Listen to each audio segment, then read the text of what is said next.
শিয়ালা মন্দিৰ আৰু ইয়াতে বহুত ধুনীয়াকৈ বতাহ মাৰি আছে। ইয়াতে বহুত ধুনীয়াকৈ বতাহ মাৰি আছে। এইটো হ'ল মন্দিৰ মানে পুখুৰীটো গা ধুব পাৰি, ভৰি হাতো ধুব পাৰি। এতিয়া আমি ভৰি হাত ধুব যাম ভাবিছোঁ, আপোনালোকক দেখাই দিম। আৰু বাপাই বোলে মাছ দেখা পাইছে। ক'ত দেখা পাইছে মাছ? গুচি গ'ল। এইটোৱে নদী, চৰি পুখুৰী। এই তাতে মানুহবোৰে ভৰি ধুই আছে, মই তাতে ভৰি ধুম বলক যাওঁ, আপোনালোকৰ লগত লৈ যাওঁ। আৰু কেনেকুৱা ৰ'দ এইখিনি ধুনীয়া বতাহ মাৰি চালে। এইটো ভাগিন কেমেৰামেন, মোৰ কেমেৰামেন মানে। কি ধুনীয়া গছ গছনি, সেনে গাঁৱৰ পৰিৱেশটো কিবা এটা ভাল লাগে।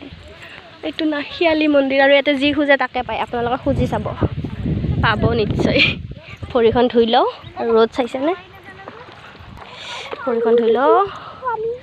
বা বিৰাট ঠাণ্ডা পানীটো, ইমান ঠাণ্ডা নহয়, অলপ ঠাণ্ডা। কৃষ্ণ প্ৰভু,